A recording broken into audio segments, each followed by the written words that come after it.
So hey guys, welcome back to my YouTube channel. So today we will discuss about Taute cyclone. So I hope you all are safe and healthy. So let's just start. Let's feed your mind.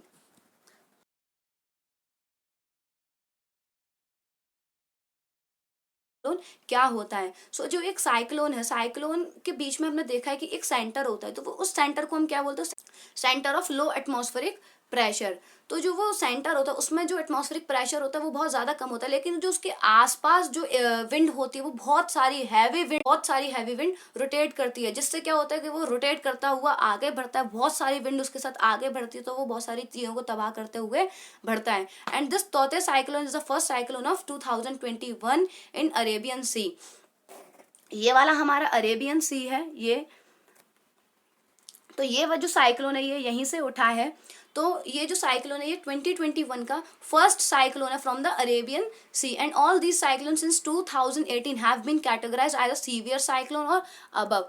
जितने भी cyclone आए हैं 2018 से लेकर अब तक वो सारे सीवियर साइक्लोन्स की कैटेगरी में ही रखे गए हैं, क्योंकि साइक्लोन्स की भी कैटेगरी होती है। किसी को सब कोई नॉर्मल साइक्लोन होता है, कोई सीवियर साइक्लोन होता है, कोई सुपर वेरी सीवियर साइक्लोन होता है, कोई सुपर सीवियर साइक्लोन होता है। उनकी विंड की स्पीड के अकॉर्डिंग उनको इस कैटेगरी में रखा जाता है।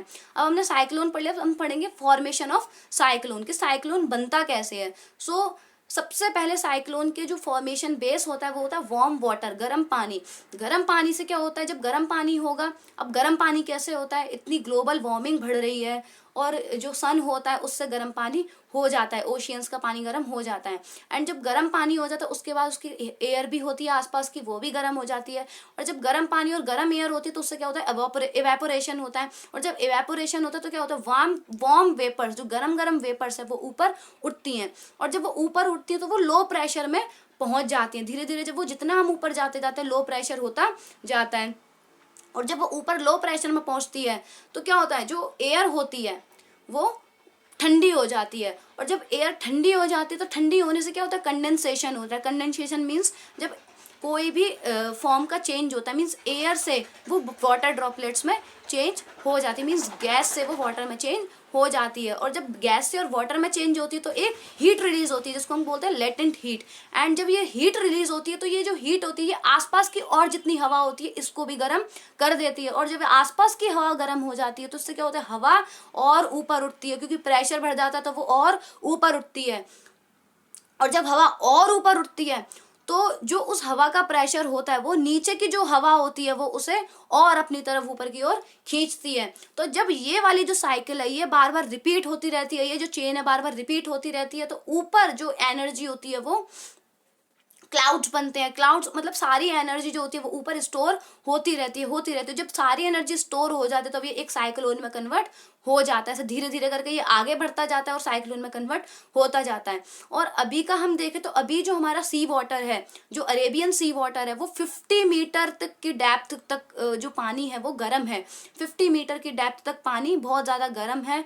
और जब अगर पानी गर्म होगा तो उससे ऑब्वियसली बात है कि हमारे जो एनर्जी की सप्लाई भी बहुत अच्छी खासी होगी, जिससे जो साइक्लोन है वो बहुत ज्यादा इंटेंसिफाई हो जाएगा। और किसी भी साइक्लोन को इंटेंसिफाई करने के लिए एनर्जी चाहिए होती है जो कि उसे प्रॉपर मिल रही है। और ये भी चीज देखी गई कि जितने भी पहले साइक्लोन आते थे उनको साइक्लोन बनने में मतलब एक सीवियर साइक्लोन में कन्वर्ट होने में उनको 3 दिन 4 दिन इस तरीके से लगते थे। बट ये वाला जैसे ही हमने ट्रैक किया कि साइक्लोन इस तरीके का साइक्लोन फॉर्म हो रहा है, उसके ये 2 दिन के बाद ही साइक्लोन बन गया। क्यों? क्योंकि ग्लोबल वार्मिंग बहुत है, ग्लोबल वार्मिंग से हीट बहुत हो रही है और हीट से जो ओशियन है वो बहुत सारी एनर्जी दे रहा है।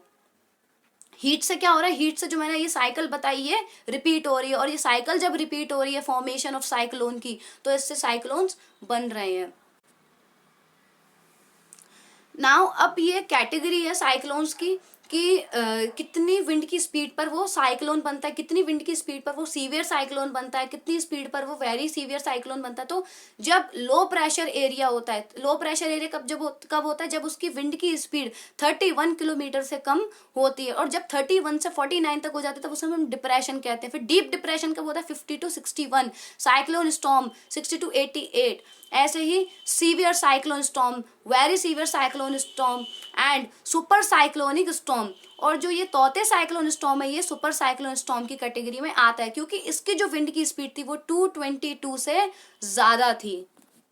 साइक्लोन है ये 14 मई से यहाँ से फॉर्म होना स्टार्ट हुआ था, फिर ये 15 मई तक यहाँ तक पहुंचा, तो ये थोड़ा सा कन्वर्ट हुआ साइक्लोन में, फिर ये सीवियर साइक्लोन में, फिर ये वेरी सीवियर साइक्लोन में कन्वर्ट हुआ 17 मई तक, और गुजरात तक जाते जाते ये सुपर साइक्लोनिक स्टॉर्म में ये कन्वर्ट हो गया। और गुजरात में हमने देखा ही था कि इसने कितनी तबाही मचाई थी।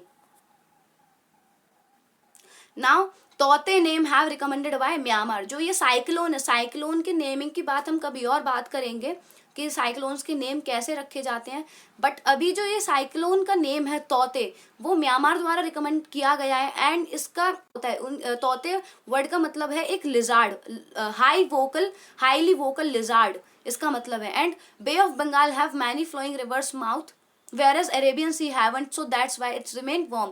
अब होता क्या है कि जो बे ऑफ बंगाल है, ये जो बे ऑफ बंगाल है, ये बे ऑफ बंगाल है एंड ये अरेबियन सी है। तो होता क्या है यहाँ पर हम देखते कि यहाँ पर बहुत सारी रिवर्स के माउथ हैं, ये गंगा इस तरीके की बहुत सारी रिवर्स के माउथ है, बट यहाँ पर नहीं है। तो क्या होता है, यहाँ से जब ये पानी ओशियन में आता है तो इससे क्या होता है, हलचल हो जाती है ओशियन में, और हलचल हो जाती है प्लस जो ठंडा पानी है वो इसमें मिक्स होता है, तो सारी जो हीट है वो नीचे की तरफ चली जाती है।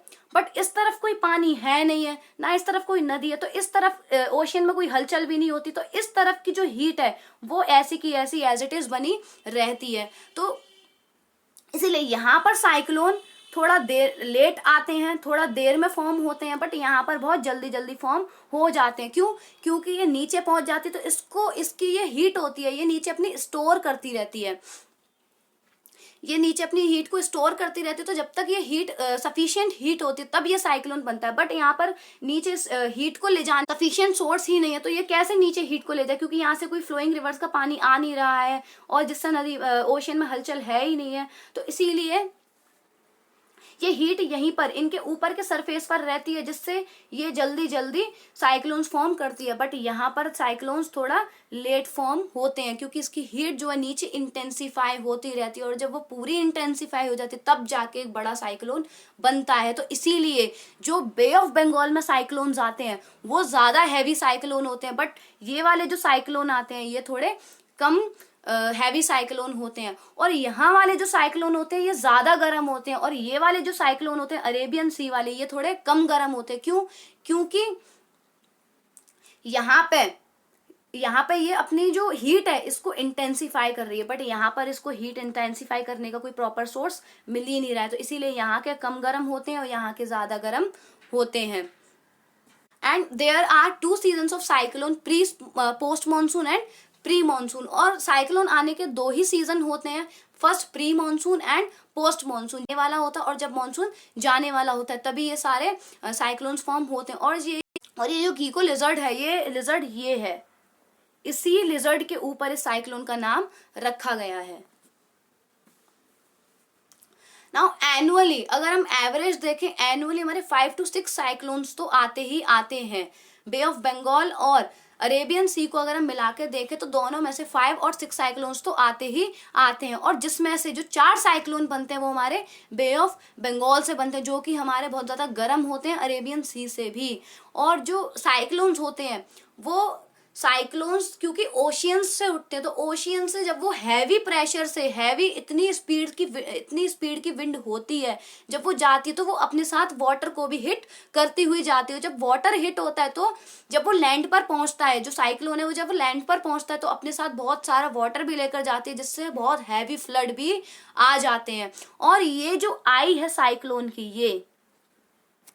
ये जो आई है ये जोन ऑफ काम हम इसे बोलते हैं, क्योंकि यहाँ पर अंदर बहुत बिल्कुल काम रहता है, न्यूट्रल रहता है, बिल्कुल भी प्रेशर नहीं होता। जितनी हलचल यहाँ बाहर मची हुई होती है उतनी ही शांति इस पॉइंट के अंदर होती है।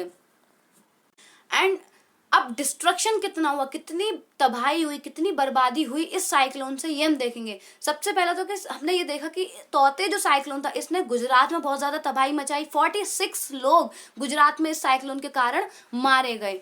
एंड ये साइक्लोन 14 मई से स्टार्ट हुआ था और ये धीरे धीरे गुजरात तक गया और 19 मई तक जब ये राजस्थान तक पहुंचा, राजस्थान के सदर्न पार्ट तक जब ये पहुंचा, तो ये इसका जो डिप्रेशन था वो बहुत कम हो चुका था, डिप्रेशन ये ब्रेकडाउन हो चुका था। और ये भी आकांक्षा लगाई जा रही थी कि जब ये साइक्लोन यहाँ से गया है तो गुजरात, उत्तर प्रदेश, हिमाचल प्रदेश, उत्तराखंड, राजस्थान जैसे जगहों पर बहुत सारी रेनफॉल होने का भी, हैवी रेनफॉल होने के भी चांसेस हैं, और हुआ भी था। उत्तर प्रदेश में तो उसके बाद रेनफॉल हुआ भी था ना। उसकी कैटेगरी दी गई है विंड की स्पीड पर कितना डिस्ट्रक्शन हमारा होता है, कितना साइक्लोन आता है तो हमारा कितना डिस्ट्रक्शन होता है। तो फर्स्ट कैटेगरी में हमारा इतना ज़्यादा डिस्ट्रक्शन नहीं होता है, बस हमारी थोड़ी सी पावर कट्स होते हैं, मीन्स नॉर्मली हमारे लाइट वगैरह काट दी जाती है, इलेक्ट्रिसिटी वगैरह हमारी इलेक्ट्रिसिटी कनेक्शन हमारे हटा दिए जाते हैं। एंड सेकेंड कैटेगरी में क्या होता है, सेकेंड कैटेगरी में बहुत ज़्यादा रोड्स वगैरह का डैमेज होता है। एंड इन थर्ड कैटेगरी में क्या होता है, थर्ड कैटेगरी में जो हमारे घर होते हैं, घर के शेल्टर्स वगैरह, इनको सफ़र करना पड़ता है। जैसा कि अभी हमने देखा था कि एक वीडियो मैंने देखी थी, उसमें एक पूरी हॉस्पिटल की बहुत बड़ी विंडो, वो पूरी विंडो ऐसे उखड़कर नीचे गिर गई। तो इस तरीके का डिस्ट्रक्शन होता है। एंड इन फोर्थ कैटेगरी में तो बहुत ज़्यादा डैमेज होता है, जो ट्रीज होते हैं, जो होम्स होते हैं, इन सबको, पेड़ पौधे भी टूट जाते हैं, घर भी, मतलब जो झोपड़पट्टी होती है वो भी उड़ी जाती है एकदम से, और काफ़ी नुकसान होता है। एंड इन लास्ट कैटेगरी में तो ये बिल्कुल ही बहुत ही ज़्यादा तबाही मचा देता है, सब कुछ डिस्ट्रॉय कर देता है। और जो लास्ट हमारी 4 कैटेगरीज है, हमने उसमें देखा कि हमें रीसेटल होने में ज़्यादा टाइम नहीं लगता है, नॉर्मली हम रीसेटल रहते हैं वहाँ पर। But in the last 5th category हमें यहाँ रीसेटल होने में काफ़ी टाइम लग जाता है, क्योंकि सब कुछ तबाह हो जाता है और कम से कम हमें कुछ हफ्ते या कुछ महीने लगते हैं रीसेटल होने में। And okay, thank you guys for watching my video, and stay safe and healthy, and most importantly wear mask and stay home, and yes, don't forget to subscribe my channel.